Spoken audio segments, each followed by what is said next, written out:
கைகளவு மனசு அதில் கடலளவு கனவு.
எஸ் ரெடியா?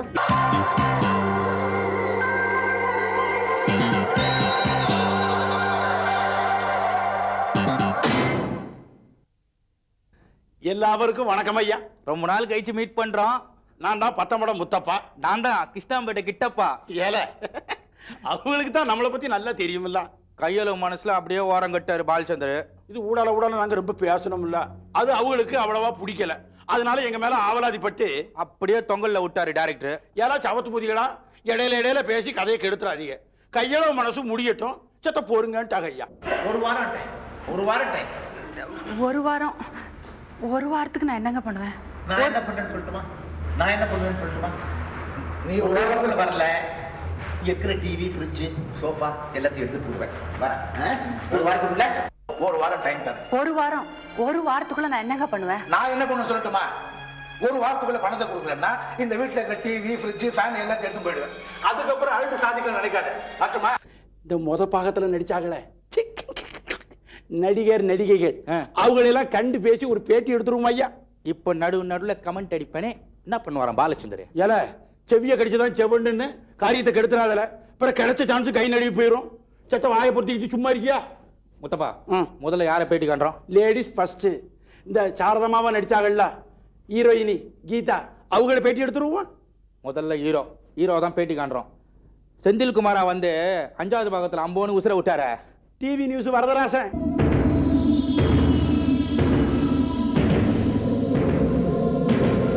அந்த சீன் எப்படி பாத்தியா? அவர் காலை பின்னால வைக்க நான் சீட்டு முன்னால வந்துக்கினே இருந்தேன்.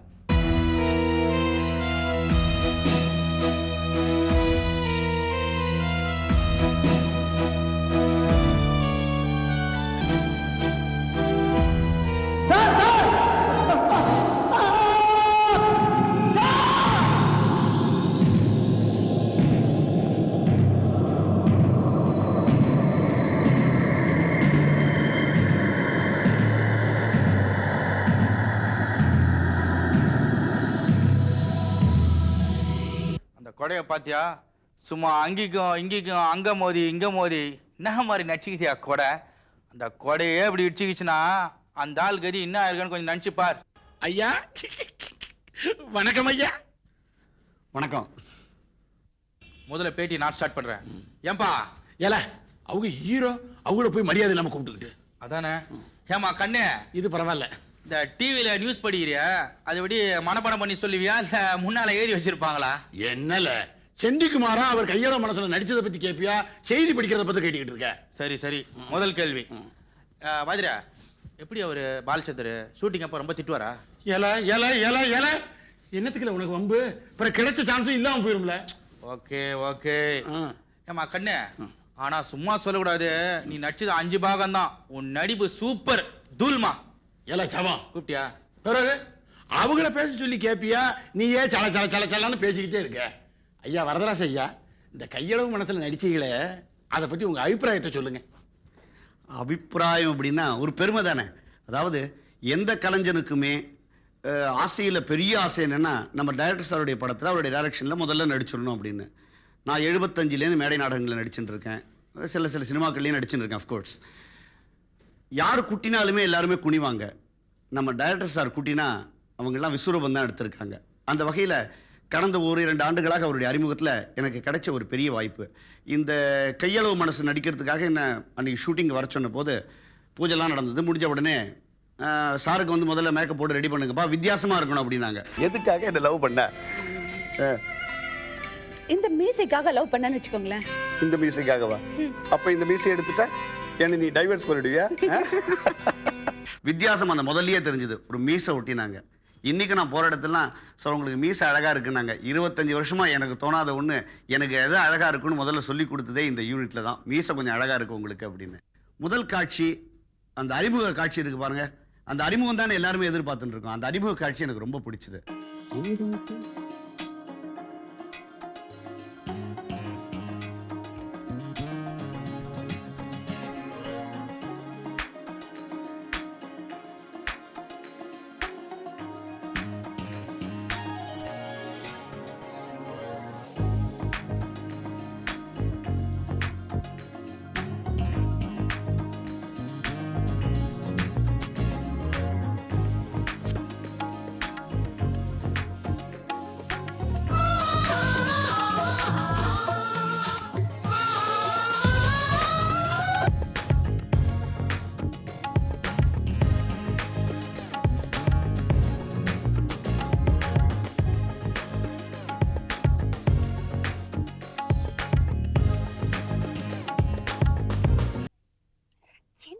என்ன கொஞ்சம் இது எழுந்துறீங்க.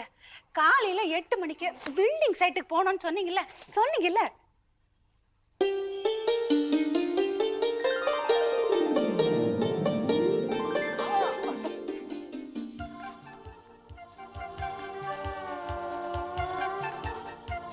எப்படி காலங்காத்தால வந்து கொஞ்சிக்கிட்டு கொஞ்ச நேரமா இது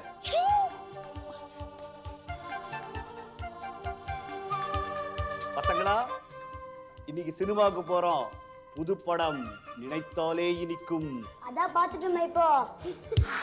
இதில் நடித்த போது ஒரு பெரிய ஒரு குடும்பத்தில் பழகின ஒரு பள்ளிக்கூடத்தில் இருந்த ஒரு அனுபவம் எங்களுக்கு. ஒவ்வொருவரும் அங்கே இருக்கிற அசிஸ்டன்ஸ்லேருந்து, அங்கே இருக்கிற உதவியாளர்லேருந்து, அங்கே இருக்கிற ஒவ்வொரு கலை குடும்பத்தை சேர்ந்தவங்கள்லாம் எப்படிலாம் பண்ணணும். எங்களுக்கு லெஃப்ட் ரைட்டு கூட எங்களுக்குலாம் அதிகமாக தெரியாது. நான் நேராக பார்த்தே பழகப்பட்டவன்.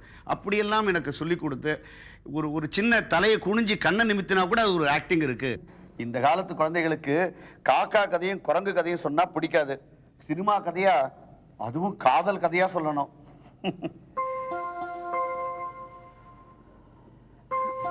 இவனுக்கு கதையை சொல்லி சொல்லி கைவசம் இருக்கிற கதையெல்லாம் ஸ்டாக்கு தீர்ந்து போச்சு. இதுக்கே எப்படின்னா 4வது பிறக்க போதே, அது என்னெல்லாம் கேட்க போதும்.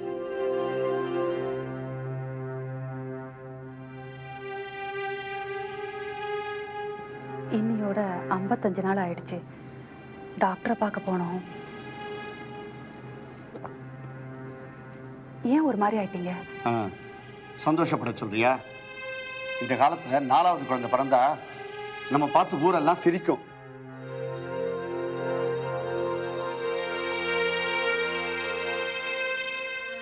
புதுசா கதைகளை தேடி அலையாத. கருவை கலைச்சிரும்.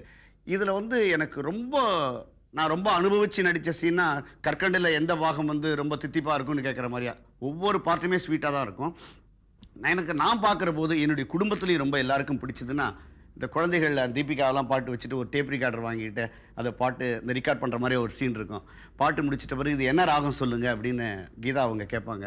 எனக்கு என்னமா தெரியும், நான் ஏதோ ஒரு கான்ட்ராக்டர் சூப்பர்வைசராக இருக்கேன், இந்த கழுதிக்கு எங்கே கற்பூர வாசனை தெரியும் அப்படின்னு சொல்லுவேன். அந்த குழந்தை ராகத்தை சொன்ன உடனே அப்படியா, இவ்வளவு புத்திசாலியான குழந்தைகளுக்கு நான் ஏன் அப்பாவா பிறந்தேன்னு எனக்கே தோணுது அப்படின்னு அந்த ஏக்கத்தோட சொல்லிட்டு குழந்தைகளோட சிரிக்கிறது இருக்கே, அந்த இது ரொம்ப அனுபவிச்சு, நான் பார்க்குற போது அனுபவிச்சு அந்த கேமராக்கு அந்த பக்கம் டைரக்டர் பார்த்துட்டே நடிச்சிருக்க மாதிரி எனக்கு தோன்றுது.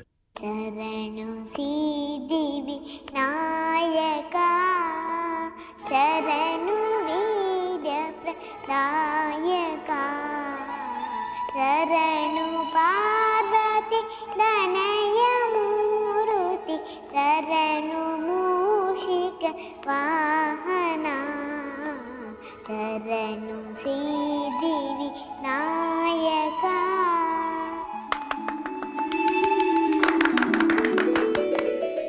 குழந்தை எத்தனை அழகா கர்நாடக சங்கீதம் பாடினா. என்ன ராகம் சொல்லுங்களேன். இதெல்லாம் தெரிஞ்சா நான் ஏன் இப்படி இருக்கேன்? எனக்கு தெரிஞ்சது செங்கலும் சிமெண்ட்டும் தான். கற்பூர வாசனையே தெரியாத கழுதமானா? இது அமீர் கல்யாணி ராகம்பா. அப்படியா? இத்தனை புத்திசாலியான குழந்தைகளுக்கு அப்பாவா நான் ஏன் பிறந்தேன்னு தோணுது. பல பேர் எங்கிட்ட விசாரிக்கிறது நம்ம கீதா அவர்களுடைய உணர்ச்சிகரமான நடிப்பு அந்த பெண்கள் மத்தியில, அந்த தாய் குலத்துக்கு மத்தியில அப்படியே ஒரு தனி ரெக்கக்னிஷன் கிடைச்சிடுது. பசங்களுக்கு பிடிக்குமே வாங்கிட்டு வந்தேன்.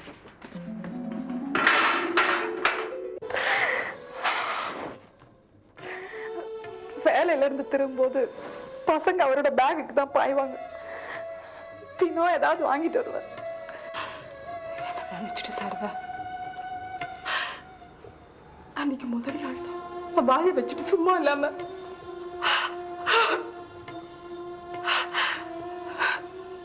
இவர் ஒரு பாலிசி எடுக்க வைக்கல. திருவாரூர் தியாகராஜ அஞ்சுடா சபதம் சவால் விட்டு போனேன். சவால் விட்ட நேரம் தான் சிச்சி இப்படிலாம் நடக்க போறதுன்னு யாருக்கு தெரியும் மஞ்சு? நீ நல்லதுக்கு தானே சொன்ன. ஆனா விளையாட்டாட்டம் எனக்கு தெரியாமலே முதல் நாள் ராத்திரி இந்த ஃபார்ம்ல கையெழுத்து போட்டு வச்சிருக்காரு. இத பாரு.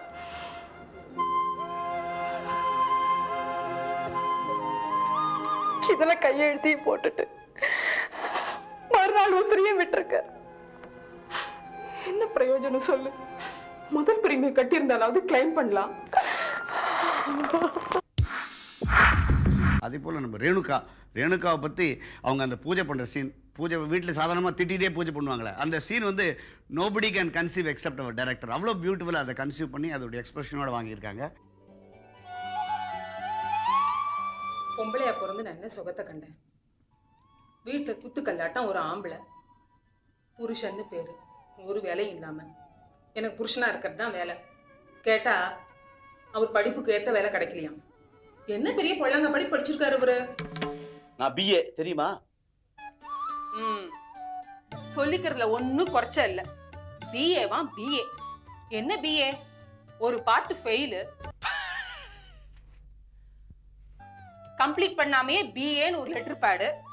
ஒரு நாள் போலீஸ்காரன் வந்து புடிச்சிட்டு போறான். ஒரு தப்பு நடந்து போச்சு சார். என்ன தப்பு? டாக்டர் பத்ரன் இறந்து போயிட்டான்னு சொன்னேனே, அது தப்பு சார். இறந்து போனது டாக்டர் பரதன். சின்ன தப்பு நடந்து போச்சு சார். சின்ன தப்பா இருக்கு? நல்ல காலம், டாக்டர் நல்லா தானே இருக்காரு. ஐயோ ஐயோ, ஏன் சார்? அது உடனே வேற நீ டைலாக் சொல்லாதம்மா, ரியாக்ட் பண்ணிடு. ஏன் சார் சொல்றீங்க? வீட்டுக்கு வந்தவங்ககிட்டலாம் சொல்லிட்டோமா? ஒரு 7-8 பேர் இருக்கோம். நான் ஒரு 20-30 பேர் சொல்லியிருக்கேன் சார். ஐயோ, ஏன் சார் நீங்க எத்தனை பேருக்கு சொன்னீங்க? வீட்டுக்கு வந்தவங்ககிட்டலாம் சொல்லிட்டோமா? ஒரு 7-8 பேர் இருக்கோம். நீங்க பரவாயில்ல சார், நான் ஒரு 20-30 பேருக்கு சொல்லிட்டேன். அடப்பாவுமே. மஞ்சுன்னா மஞ்சுதான். பியூட்டிஃபுல் வைஃப் மாத்திரம் இல்ல, மோஸ்ட் பியூட்டிஃபுல் வைஃப். மஞ்சு, என்ன இது? சிகரெட் பிடிக்கிறது உடம்புக்கு கெடுதல்னு சிகரெட் விளம்பரத்திலே போடணும்னு அமெரிக்கால ஒரு சட்டம் இருக்காமே. ஆமா, மொராதி ஜெயச பிரதமரா கண்டினியூ பண்ணியிருந்தாருன்னா அப்படி ஒரு சட்டம் கொண்டு வந்திருப்பாரு. ஆனா அதுக்கு முன்னாடி ராஜினாமா பண்ணி தொலைச்சிட்டாரு. அதே மாதிரிதான் இது. சட்டையில மண்டை ஓட்ட பார்க்கும் போதெல்லாம் சிகரெட் பிடிக்க கூடாதுன்னு உங்களுக்கு தோணுமே, அதுக்குதான். அப்புறம் தீபிகா எதை விட்டு கேட்டி போன? பந்து எடுக்க போனேன். பந்து எடுத்தா திருப்பி வர வேண்டியது தானே? உள்ள கூட்டிட்டு போய் பாட சொன்னாங்க. அவ பாட சொன்னா நீ பாடினுமா? பிராக்டிஸா இருக்குமேன்னு பாடினேன். கைய நீட்டியா இதெல்லாம் வாங்கின? ஆசையா கொடுத்தாங்க, வாங்கினேன். அவ கொடுத்தாலாம் இவன் வாங்கினாலாம். இனிமே அந்த வீட்டு பக்கம் போன உன் காலை உடைச்சிடுவேன். ஏம்மா போக கூடாது? கூடாதுன்னா கூடாதுதான். கேள்விலாம் கேட்டுட்டு கவிதா இந்த பொம்மையெல்லாம் அந்த வீட்டுல திருப்பி கொடுத்துட்டு வா. என்ன சார் இவ்வளவு சில்லியா இருக்க? கொடுத்ததை போய் திருப்பி கொடுப்பாங்களா? அது ரொம்ப அநாகரிகம். உங்களுக்கு ஆசைதான், ஏன்னா இதெல்லாம் வாங்கி கொடுக்க முடியாது. வாய் மூடு. செல்வி கண்ணா, அழாதம்மா. நான் அவனை அம்மாவை திருப்பி அடிச்சிட்டுமா? வேண்டாம். ஏன் மனசு கேட்கலையா? செல்வி கண்ணா, இந்த பாரு, ஒரு பாட்டு பாடி ஸ்கூல்ல பிரைஸ் வாங்கினியாமே, அந்த பாட்டை பாடு பாப்போம். ஸ்ரீ சரஸ்வதி நமஸ்துதே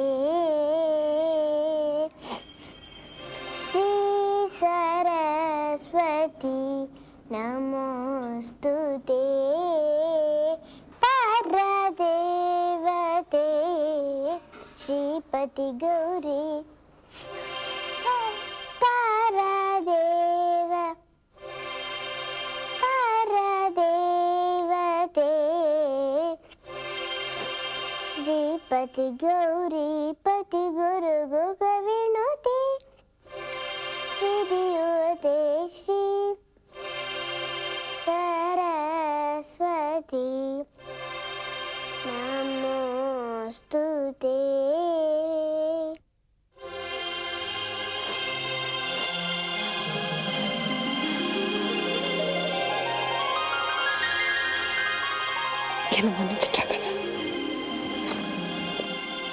அப்படி வரணும். அந்த கேப் வரணும். நீ வந்து நின்னதுக்கு பிறகுதான் அந்த டர்னிங் வரணும். அப்புறம் சொல்லு. எனக்கு 7ல ராகு, அதான் இன்டர்காஸ்ட் மேரேஜ். அது என்ன கீழையும் மேலையும் என்ன பார்க்கல சார். என்ன விஷயம் சொல்லு. எனக்கு 7ல ராகு, அதான் இன்டர்காஸ்ட் மேரேஜ். ஏமாத்திட்டீங்களா இப்படி? பிளாக்மெயில் பண்றானா அவன் புறம்போக்கு. புறம்போக்கு பிளாக்மெயில் பண்றவனா இருந்தா வீடு தேடி கொண்டு கன்னட. அப்படி கண்ணாடி எடுத்து வச்சுட்டு என்ன பிளாக்மெயில் பண்றானா அவன் புறம்போக்கு. புறம்போக்கு பிளாக்மெயில் பண்ணா வீடு தேடி கொண்டு கண்ணாடி கொடுத்து. வடவா ராஸ்கல் என் கண்ணாடி எடுத்து வச்சு என்ன பிளாக்மெயில் பண்றானா அவன் புறம்போக்கு. புறம்போக்கு பிளாக்மெயில் பண்றவனா இருந்தா வீடு தேடி கொண்டு கண்ணாடி கொடுத்துட்டு போவானா?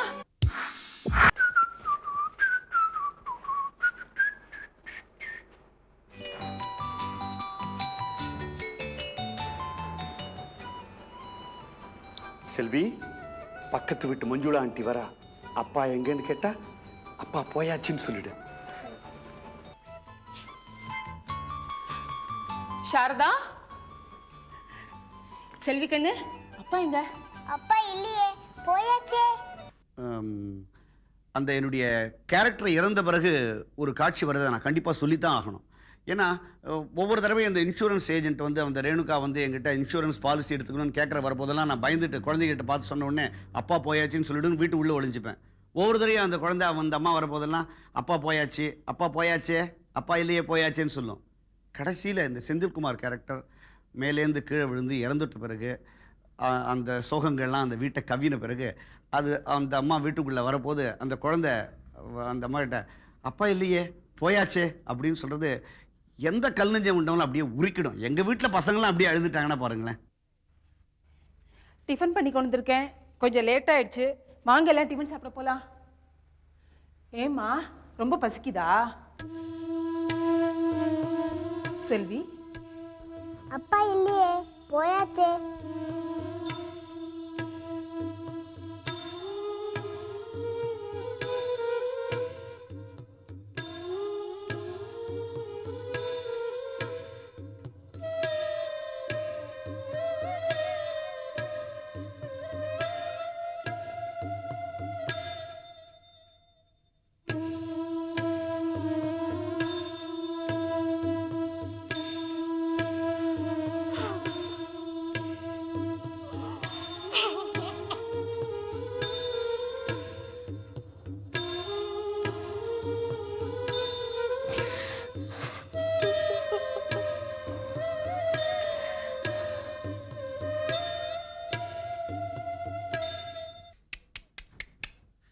என்னல அது?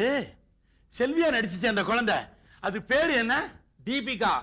சும்மா தவுலுண்டு இருந்துக்கினு என்ன மாதிரி அசால்ட்டா ஆக்ட் கொடுத்துக்கினு எக்ஸ்பிரஷன் பண்ணிக்குது பாத்தியாது. எல எல இன்னொரு வாட்டி அந்த சீனை பாப்போமா? ஐயா ஒன் சுமார் ஐயா.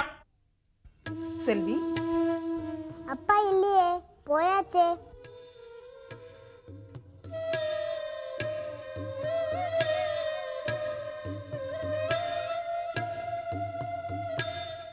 சமீபத்தில் ரொம்ப பாப்புலராக மக்கள் சாயந்தரம் 7:30 மணி ஆயிடுச்சுன்னா என்னோட ஒர்க் பண்ணுற ஒரு மேக்கப் ஆர்டிஸ்டே, சார் சீக்கிரம் மேக்கப் போட்டுடுங்க சார், நான் வீட்டுக்கு போய் கையளவு மனசு பார்க்கணும் அப்படின்னு அத்தனை பேரும் 7:30 மணிக்கு வீடு கொஞ்சம் தெருவுக்கெல்லாம் வெறிச்சோடி போகிற மாதிரியா அவ்வளோ ஒரு எதிர்பார்ப்புகளையும் ஆர்வத்தையும் உண்டாக்கி இருக்கிற ஒரு அருமையான இந்த சீரியலில் வந்து எனக்கு நடித்த ஒரு நடிக்கக்கூடிய ஒரு பாக்கியம் கிடைச்சது. அதை நாட் ஃபர்கெட்.